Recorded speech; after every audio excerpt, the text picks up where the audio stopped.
Do you have a Switch or are you thinking about getting one? Do you find yourself asking, what games do I buy next, or what games should I buy when I get the system? Sure, every time we walk into a game store, we see the Zeldas and the Marios, but there's also a ton of other games on those shelves that we know nothing about. Where are you gonna learn about them? How are you gonna find out if these games are any good? Well, on this channel. So make sure you subscribe and then watch the rest of this video, because I'll be talking about all of them if you didn't get that point already. So I made it my mission to go around to every GameStop near me and buy as many of these weird and wacky looking Switch games as I could find. All of the ones I bought, all 10 of the games that I bought, ended up being really fun. What game should you buy for yourself or a friend or a family member or your son or your brother or your sister or whoever? I'm about to recommend a bunch of great games in this video that I highly recommend checking out. And the best part about all of the games I'm talking about today is that they are all very,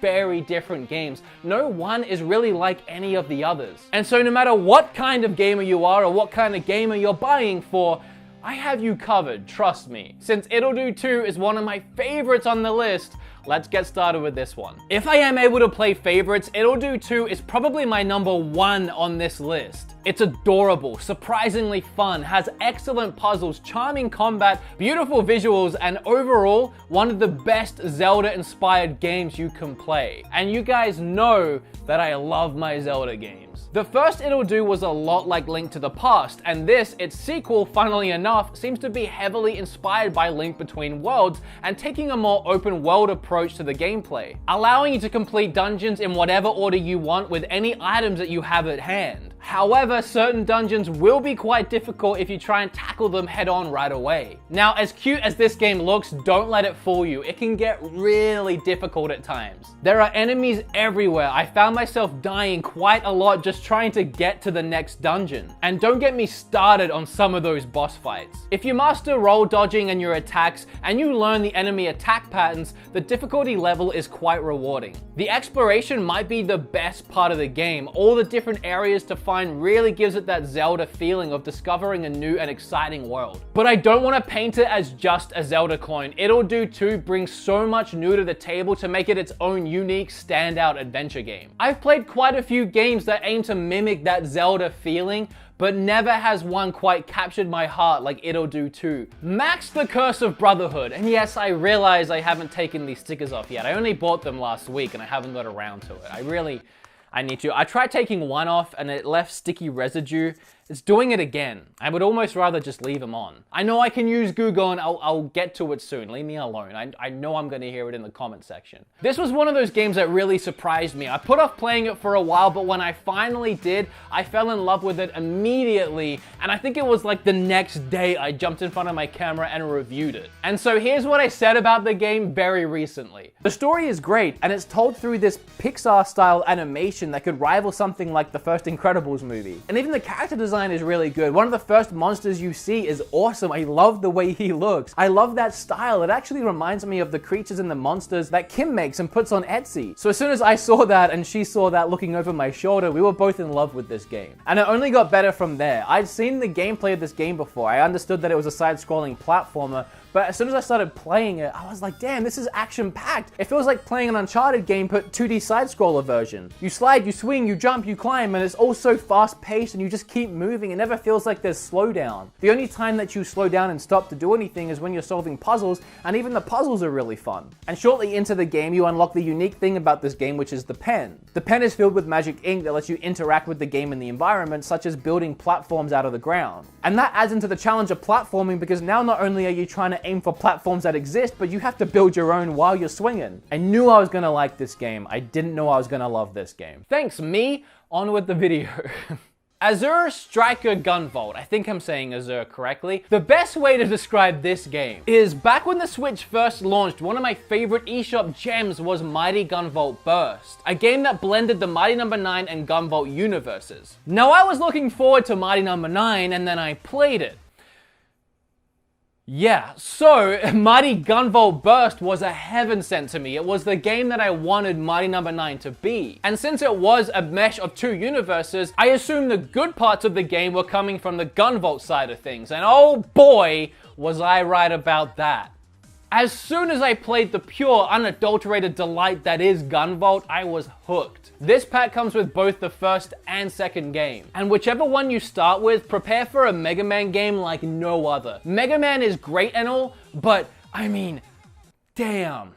Gunvolt is like the cool older brother of Mega Man games. It is a spiritual successor to Mega Man with some of the same team from Capcom working on it. There's so much extra in Gunvolt though, like leveling up, faster, more crazy gameplay. You can do things like tagging your enemies with your gun and then unleashing electrical attacks on them. There is so much more to discover in this game that I wish I could talk about, but I'm really pressed for time. I can only talk about these games for a minute or two each, but honestly, that's probably a good thing. Now you can dive into this game for yourself and discover all of that on your own. I highly recommend it. Now, if you're one of those people watching this video looking to buy a game for maybe a younger sibling or a son or a daughter or something like that, Portal Knights might be exactly what you're looking for, but don't let that deter you if you're an adult like me. If you enjoy Dragon Quest Builders and became as addicted to it as I did, this game is a lot like that and very fun in a similar way. Portal Knights is kinda like Minecraft, which is a description that would have made me hesitant to even try it just a few months ago, but as I said, with how much I love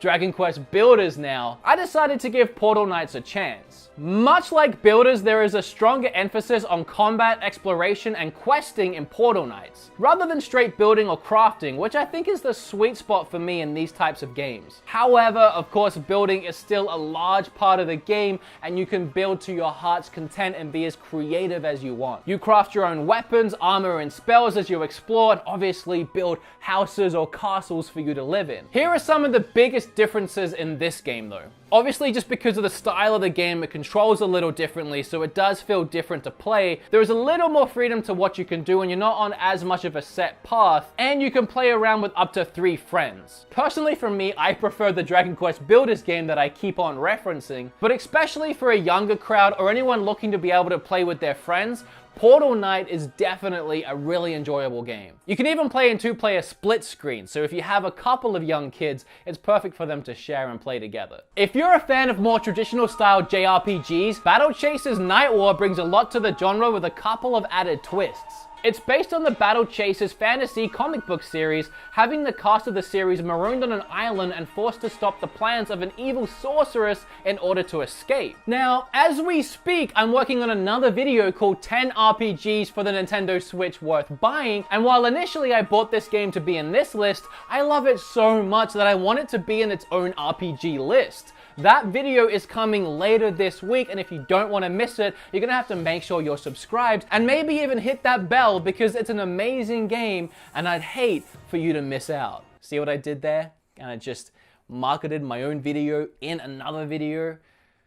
That's how you YouTube, I think. I don't know what I'm doing. Another fantastic indie game that I reviewed recently, Darkest Dungeon. I honestly didn't realize when I put this game into my eShop video that it had a physical version coming out so soon. So when I was in GameStop looking for games to buy, I was super excited when I saw this one on the shelf. Here's what I said about this game a couple weeks ago. This game has a great turn-based combat system, one of the better ones I have ever played. You have 4 members in your squad, and you have to be very tactical in each battle. Your squad members all have their preferred position they like to stand, but a lot of their attacks will only work from certain positions. So you have to take all of that into account, and the battles can become real slobber knockers, and quite often it came down to my squad on the ropes before I could take that final punch and come out victorious, which always feels amazing when you pull off a strategic victory like that. That underdog story of swinging as you're going down and taking it home. There's a lot you have to think about while you're playing, even down to your squad members' stress levels. I know what that's like. I highly relate to this game on so many levels. What I'm saying is I'm stressed out like all the time. Not to mention, before you start battling, there is so much prep you can put into gearing up for your battles. Judging a book by its cover, this looked like a game I wasn't going to enjoy. It looked a little bland from the outside looking in, but as soon as I started playing it and diving into the gameplay mechanics, I couldn't put it down. And this physical version of the game is the Ancestral Edition, which comes with the Crimson Court and Shieldbreaker DLC. So if you didn't jump on this game the first time I reviewed it, picking it up physical is definitely the way to go. You know, I say this a lot, but I didn't think I was going to enjoy Tiny Barbarian until I played it. I feel like the reason I say that a lot is because I'm constantly going out of my way to try as many new Switch games as possible, hoping to find some awesome new titles to talk about. That's how I found games like Dragon Quest Builders, Golf Story, and now Tiny Barbarian. This game is as retro-inspired as you can get. The game reminds me of so many NES games from my childhood, and while so many games aim to replicate that these days, this one really hits the mark. An absolute joy to play with super tight controls and fast-paced action. It does get really hard, like NES hard. But the more you play and the more you die, the better you get. Learn those level layouts, figure out the boss patterns, and start elbow dropping your way through the game. And the bosses are designed so well. I honestly thought some of them were impossible until it just clicked on how to beat them, and suddenly it was a breeze. But having those, oh, that's how I beat the boss moments take a lot of trial and error. Oh, bums. I can hit the bums back. It just clicked. It is worth noting that a lot of people complain about the controls in this game unless you're using something like a Pro Controller, which has a D-pad. If you're trying to play it in handheld mode with the toggle stick, you might have a hard time. 1989 saw the release of a fantastic game called Wonder Boy 3. Fast forward to 2017 and we got a remake called Wonder Boy: The Dragon's Trap. And holy frickin' moly, this game looks incredible. Lizard Cube, the developer, could not have made this game look any more freaking gorgeous. I am constantly floored while playing. You can switch back between the new and old graphical styles, and I'm just amazed, simply dazzled by the hand-drawn art style. This has to be one of the greatest remakes in video game history ever, and I'm not over-exaggerating. Maybe I am. Maybe I just love it way too much, but I think it's fantastic, clearly. Even though it's essentially the exact same game at its core, it feels like a whole new adventure, and it still stands the test of time as being an amazing game even by 2017 standards. This platforming action-adventure game has you turned into a lizard and trying to, you know, fix that and be not a lizard anymore, turn into a human again. Great description. Me?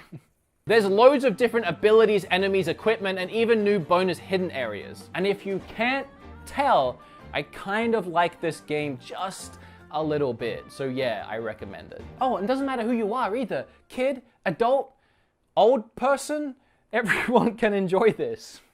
So the next game does have a physical release, but I don't have it on me because I tried finding it at the GameStops near me and they were all out, or they didn't get it. But I know there are some somewhere just too far away for me willing to drive. So I downloaded Runner 3, but check the GameStops near you because they might have it. It's a very interesting game for many reasons. The first of which may be that the entire game is narrated by Charles Martinet, the voice of Mario. The graphical style is certainly interesting, as too is the rhythm platforming. The characters run on their own accord, and it's your job to jump and dodge out of the way of obstacles and into the way of gold bar pickups all the way to the finish line. As the game progresses, it gets increasingly more difficult until eventually the margin of error is so extremely small. The levels in the game are quite lengthy, so when you find yourself right near the end and you make that one little slip up and you go all the way back to the start, it is frustrating, but that is the name of the game. Well, the name of the game is Runner 3,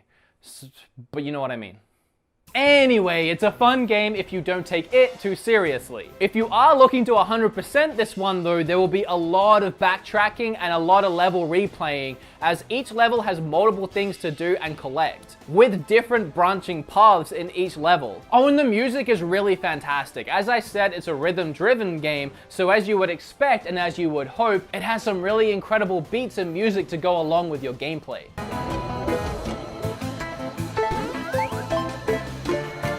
I wouldn't recommend it over a lot of the other games on the list today, but for me, when I saw it, I assumed it was going to be one of those bad games that I wasn't going to recommend, but then I actually ended up enjoying the game. So if you've played most of the other games on this list, or if you're just looking for something new, it is one I would recommend checking out if you're up for the challenge. There's a few things I like to do in these list videos. I like to start with a bang, one of my favorite games, and then I like to end with what is most arguably possibly my favorite game on the list, and that's no different with Penny Punching Princess. As soon as I saw this game, my interest was at peak capacity. It looked really interesting, and then I saw it was a beat 'em up, and now you're really toying with my emotions. But as soon as I started playing it, I discovered the unique twist about the game that I absolutely fell in love with. While playing this game and beating up every enemy in sight, you collect coins. And at any point in the game, you can bring up a calculator and bribe your way to victory. Want that dragon to stop attacking you? Bribe him. Now he will attack for you. But it doesn't end there. You see those spitting blade death traps of doom? Bribe them. Not only will they stop and allow you more room to move around the battlefield, you can also coax enemies over the blade and reactivate it. Honestly, this game is awesome and one of the best beat 'em ups I have played in a very long time. You can't always bribe your way out of every situation. You will eventually run out of coins, or there'll be too much chaos going on for you to bring up a calculator and start typing. It's a constant balancing act and endless fun. So I honestly recommend bringing up your calculator, typing in your budget, and seeing if you have room to afford Penny Punching Princess ASAP. In fact, now I think about it, this is the game that inspired the whole video, because I was in GameStop and one of the employees and me were talking, and I know you watch my videos, so hi, we're talking about this game and if it was any good, and I was like, I have no idea, I should check it out. And that led to me buying this as well as everything else to make this video. And as expected, this was the one I loved the most. It is really fun. Now, next time you walk into the game store near you, you have 10 more games that you can keep an eye out for. In fact, I really do hope you found something on this list that you think you might enjoy. In fact, every time I make one of these list videos, there are a ton of people in the comment section begging me to stop making them. Would stop making these list videos, enough of the list videos. And it's not because they hate the videos or they don't enjoy them, but it's usually because they can't afford to buy all of these games. And trust me, I really shouldn't be buying all of them either, but I'm a little bit addicted. I hope you did find something in this video that you want to check out. Leave a comment down below if you did. Tell me which game or which game I should talk about next. Like the video if you enjoyed it, and hey, if you learned a little something, or if you just had a good time here today, remember to hit subscribe to learn more about Switch and its games in the future, and that RPG video which I have coming soon, which I know you want to watch. Also, subscribing makes us best friends, so why would you not? I'd like to thank all the Patreons who help me do what I do here each and every day. I really appreciate it. You guys are awesome, except you. You are really annoying. No, I'm kidding. I don't even know who I'm pointing at. Watch that Patreon not be there next week. Well, that's all from me. I hope all of you have a fantastic week, and each and every one of you find your smile today. Find your smile. Comment down below if you get that reference. There's a big clue all over my body right now. Sounds kind of gross. I'm out of here.